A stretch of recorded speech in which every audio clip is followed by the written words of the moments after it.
Salut, j'espère que vous avez passé de bonnes fêtes. On se retrouve pour une nouvelle série sur la chaîne à l'excitation des parcs. Au mois d'octobre dernier, on est parti avec l'association Parc Passion pour un trip en Asie. On a fait Shanghai et le Japon. On a découvert ça pendant 15 jours. Et jusqu'au mois d'avril, je vous propose chaque semaine de découvrir une destination que nous avons faite avec l'association. Ce soir, premier épisode, premier parc que nous avions visité, Shanghai et son Shanghai Disneyland. C'est le premier épisode d'À l'excitation des parcs en Asie, c'est parti.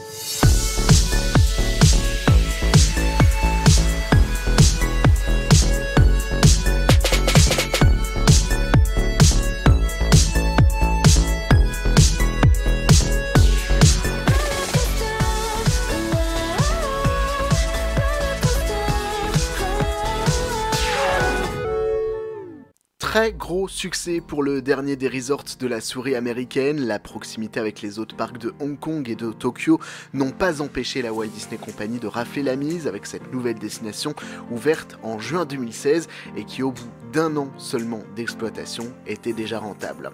On y retrouve un condensé de toutes les dernières technologies et recherches des autres parcs à travers le monde, un Fantasyland avec les dernières attractions comme le train de la mine des 7 nains. On retrouve aussi les parcours scéniques de Winnie l'ourson et de Peter Pan, et même si l'intégration des dernières technologies peuvent rendre l'expérience plus jolie à premier abord, elle souffre parfois lorsqu'on s'y attarde un peu à quelques très grossières finitions, mais seuls les initiés y prêteront vraiment attention après quelques tours.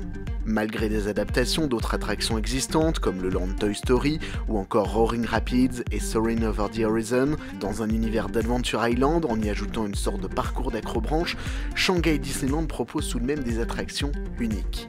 C'est le cas de Voyage of the Crystal Grotto qui nous embarque dans un bateau pour un parcours à travers différentes scènes dans les grands classiques de Disney, un moment agréable qui se termine dans une grotte qui regorge de nombreux secrets. Il y a également un parcours à pied dans l'enceinte du château qui nous emmène à la rencontre de différentes scénettes sur les histoires Disney. Un peu de vitesse maintenant avec Tron Light Cycle Power Run. Ce motor coaster Vekoma nous plonge dans l'univers futuriste du film sorti en 2011, une attraction dont l'immersion est totale aussi bien à travers le pré-show qui nous laisse entrevoir un départ de course que dans le ride lui-même. Le parcours nous entraîne dans un bâtiment où les projections, écrans et jeux de miroirs nous captivent complètement et nous laissent au final assez peu de temps pour chercher les défauts. Seul petit regret perso, une fin peut-être un peu expéditive si ce n'est même bâclée, l'attraction vaut tout de même vraiment le détour et a été très bien développée. Mais notre gros coup de cœur, c'est la zone Pirates des Caraïbes, un lac où l'on peut y faire du canoë, un snack où l'on mange excellemment bien, et puis un show plutôt marrant à premier abord mais qui s'avère finalement être un spectacle grandiose, et bien sûr la nouvelle version de Pirates des Caraïbes. La parc scénique a pris une nouvelle dimension avec des bateaux pivotants et de nombreux effets physiques et visuels.